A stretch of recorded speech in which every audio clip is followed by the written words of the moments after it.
The day you've all been waiting for, Origin Forme Dialga and Palkia Day, is finally announced as part of the Ultra Unlock events that are kind of coming after the Go Fest stuff. I mean, we had Steel and Scales, we had that other event. I mean, it feels like there's so many events, I'm forgetting them all, but the only one you need to know about is the Ultra Unlock Origin Raid Day, which will bring back Origin Forme Dialga and Origin Forme Palkia, and we're going to cover everything that's included and why these Pokemon are absolutely must catches. Let's jump into it. When they said that there was going to be an Origin Forme Raid Day, we kind of assumed it was going to be Origin Dialga and Origin Palkia, which it absolutely is. I kind of thought maybe they would throw Origin Giratina in the mix, but I don't see that here, and that's okay because this is still a great event. But there's a big change with this event. There's something new that I'm starting to see across the board of these events, and that is a longer time to do the events. So normally, raid days and hatch days go from 2 to 5 p.m. Community days, 2 to 5 p.m. But the player base has been saying, hey, we want longer as part of this. And we saw with the hatch day, that's 6 hours, 11 a.m. till 5 p.m. And with this raid day too, it is going to be 11 a.m. till 5 p.m. That is twice as long as we normally get. It's going to have Origin Forme Dialga, it's going to have Origin Forme Palkia appearing in raids, and the gyms are going to turn over every half an hour like they normally do. So there is plenty of opportunity to catch these. They're also shiny boosted, up to 1 in 10, I'm hearing. So you should be able to get your hands on a shiny absolutely, with no effort whatsoever, pretty much. You're going to get 6 free raid passes, so you get an extra 5 plus your daily one, which is 6. If you buy the ticket, you get an additional 8. So there's plenty of opportunity to do these raids, and so you should absolutely get your hands on a shiny of at least one of these. It's kind of great that instead of 1 in 20 odds, we're down to 1 in 10, given there's 2 of them. So out of the 2 of these, I think the shiny is better on Dialga than Palkia. I don't think Palkia's shiny is that great. That's just my opinion. It just seems like a bit of a tweak, whereas with Origin Forme Dialga, that is a significant change and it looks incredible. I think it's better than the original form. I do think across the board with these two though, design-wise, I think that they're both better. They're both better than their altered form. So I still think it's kind of weird that altered form, it's like altered from what? Does anyone know? Let me know in the comments. Why is it called altered form versus origin form when we got the altered form first, if I'm remembering correctly, and then the origin form after? I don't know if it's like a lore thing, but let me know in the comments. But what I do know is Dialga is better in the majority of ways. So it's the better shiny. It also has better DPS as well. So out of the 2 of them, Dialga has the better DPS.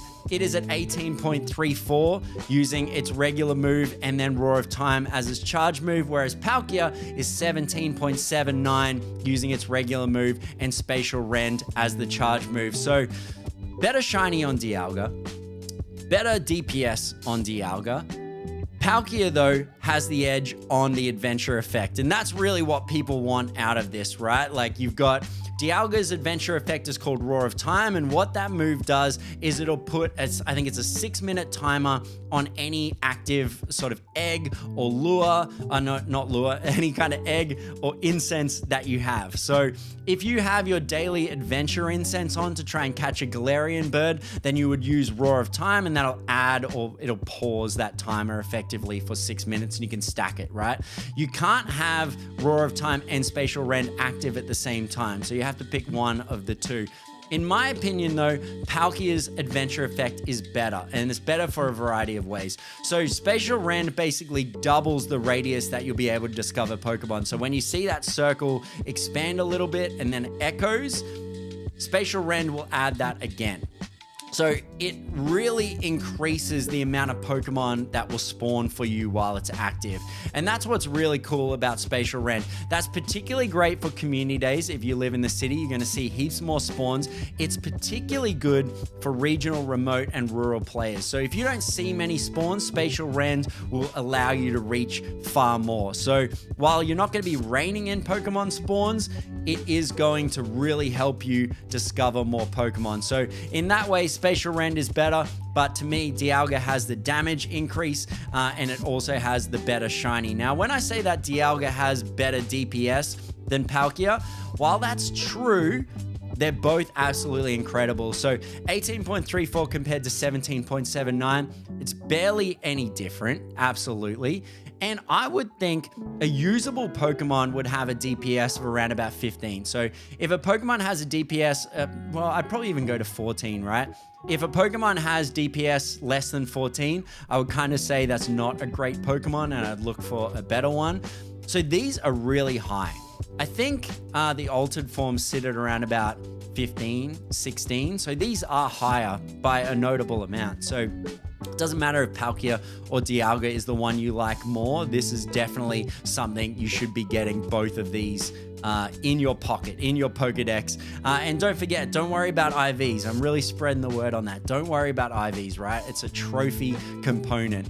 Really, this is about getting as much candy as you can so you can level them up or use that candy to power the adventure effects. Don't worry about it. If you get a 2-star, that's still a great Pokemon, right? Spread the word, spread the word. IVs are cool and they're fun, but you absolutely don't need to do it. It doesn't mean that you've got a bad Pokemon on your hands, okay? Please spread the word on that one. And don't forget, there is no guarantee that your Pokemon is going to come with the adventure effects. It's just a chance. I haven't seen what the stats are around this. We don't know if it's 1 in 10, don't know if it's 1 in 20. If you know, share with us in the comments, but I haven't seen any supporting information to say what the likelihood of the Pokemon coming with the special move is or not, but we know that the shiny is 1 in 10. So to me, over an IV, what I'd be chasing is a shiny with the adventure effect for both Dialga and Palkia. Now, luckily, Mikey the Butcher, a friend of mine, gave me a shiny Dialga with Roar of Time. It went lucky, so that's absolutely great.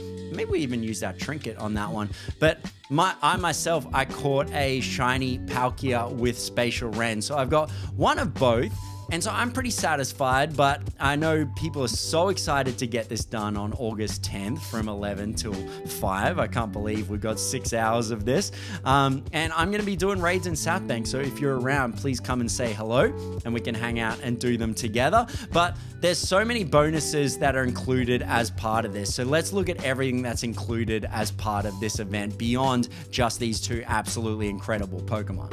So to start with, everyone is getting an additional 5 raid passes. So as long as you spin gyms between 11 and 5 p.m., you'll get an additional 5 raid passes as part of this event, totally free. And that means in addition to your regular daily one, you'll get a total of 6 free raid passes. That's a great start there as well. And then we also have the increased shiny chance that they mentioned there, up to 1 in 10. So that's great. The remote limit is being increased from 10 to 20. So plenty of chance to do your remote raids if you're not with us in person in South Bank or wherever you raid through Campfire.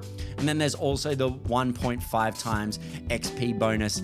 That's kind of like, that's a nice to have, but I don't get that. I don't go that crazy about that. I'll take it, but not losing my mind over that one there.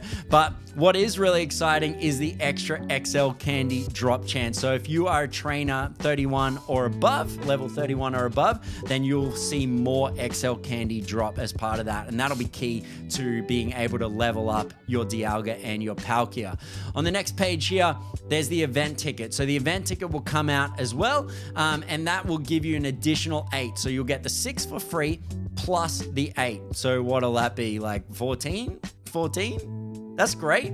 I mean, I'll definitely be buying the ticket. Is the ticket worth it? That is the big question we get. Well, I think really it comes down to those raid passes. So there's additional bonuses as part of this, right? 1 rare candy XL for catching it, so you get even more XL candy as part of that. 3 times XP from the raid battles. Again, like I said, I don't go crazy for that. I don't think it's enough to really justify the ticket there.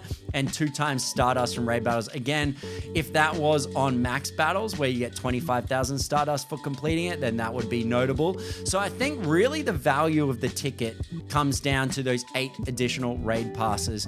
And so generally the ticket in Australia is around about $7.99, and that makes those additional 8 raid passes a little bit cheaper than if you bought them by themselves.